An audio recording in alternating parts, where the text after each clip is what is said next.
around sort of education and reintroducing people to their food supply and getting their hands in the dirt a little bit. And it's also part of the whole, you asked about the organic certification process. That's a big part of keeping us honest also, right? It's about people getting out and knowing their farm and seeing what actually goes on there. There is something satisfying, I must admit, about going and seeing your food as it comes out of the ground. You know exactly where it's coming from and not some strange place that you don't know when you go to the grocery store. So do you ever see the number of organic farms catching up with the number of conventional farms, or is that still a long way off? I think that's probably a long way off. It seems like it's still kind of in its infancy, or I didn't want to say that, but yeah. Okay. But that's good. It's only got room to grow for. It has room to grow. Some of the benefits that I've read about, I'm educating myself on organic farming, and maybe you can comment on each of these as I mention them. Okay. One is that it's an alternative to genetic engineering.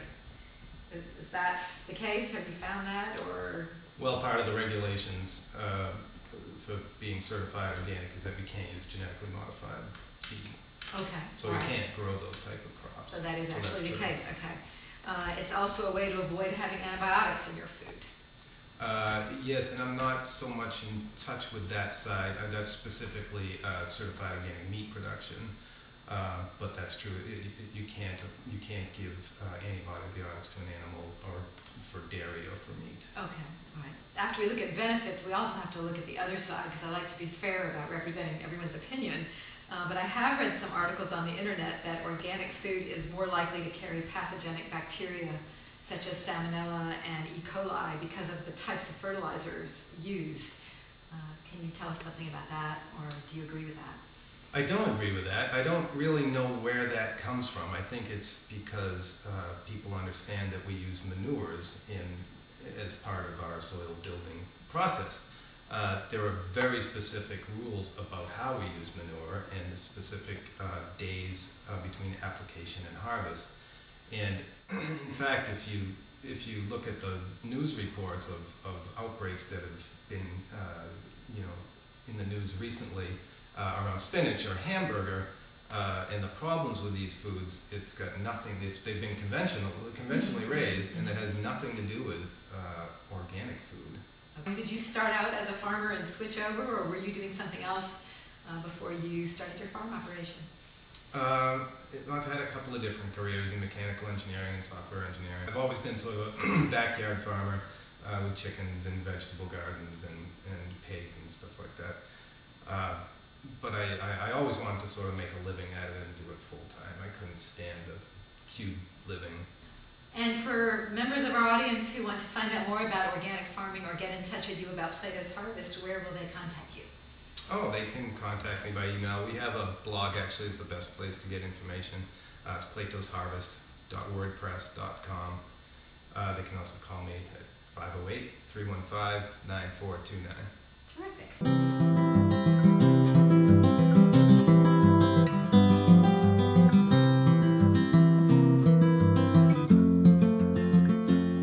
Okay, here we are out in the garden at Dave's farm, and I was going to ask Dave how you decide what to plant. Do people make requests for certain plants, or do you have standard plants that grow better under organic conditions? Sure.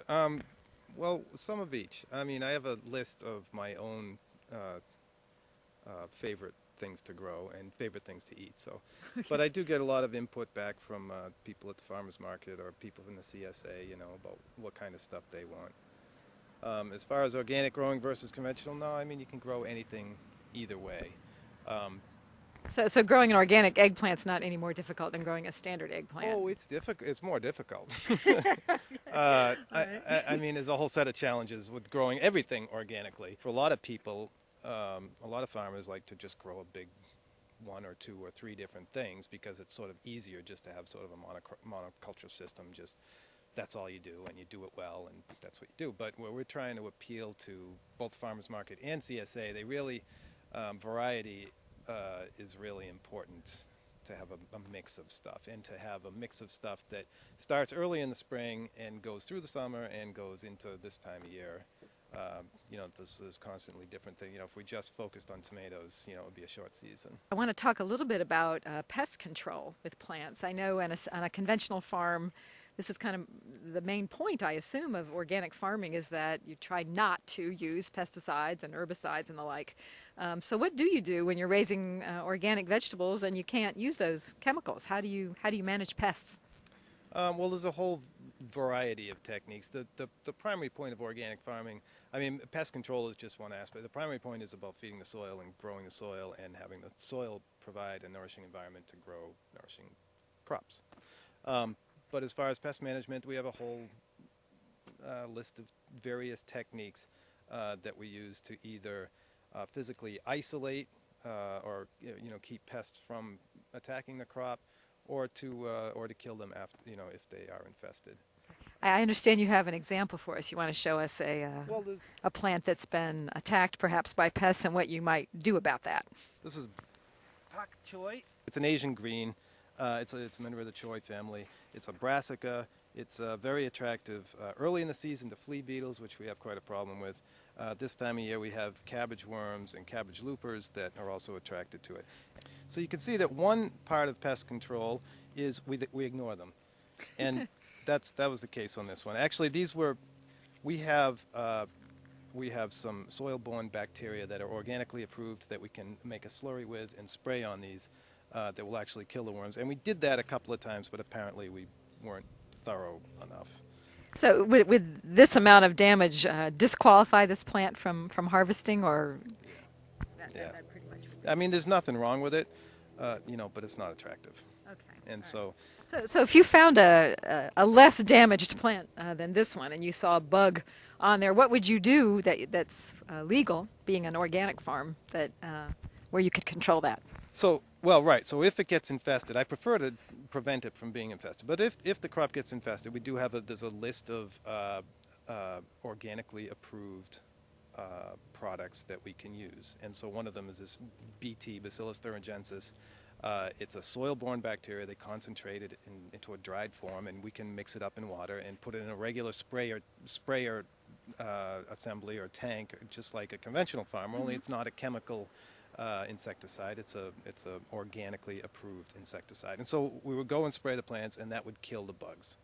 Oh, I see. So it is kind of a natural alternative to a chemical pesticide. Is that how you would classify it? It's an insecticide, but yeah, it's a more natural insecticide. It's not a synthetic, chemically based, petroleum based. Right. Would you say it's easier to wash off the plants than a typical chemical pesticide? It does, and it breaks down, and it's also a natural product. It won't hurt you even to ingest it. But just to touch on the fertilizer bit, we don't use chemically based, petroleum derived fertilizers. We can use fertilizers that are, again, on the organically approved list, that are made from things like blood meal and alfalfa meal, soybean meal, and ground bones, and seaweed and kelp, all kinds of different things. So there are bagged products. So, you might see an organic farmer out there spreading, fertilizer, and that's okay. Are those things more expensive or less expensive than regular fertilizers? Very expensive. Expensive, harder to get. Yeah, there's a reason people use conventional product. And you have animals on the farm, too. We're going to wander over there and look at that, the livestock. What special needs do your animals here have? I notice you've got cows, some goats, turkeys, chickens. What kind of special feed or special needs do they have since they're being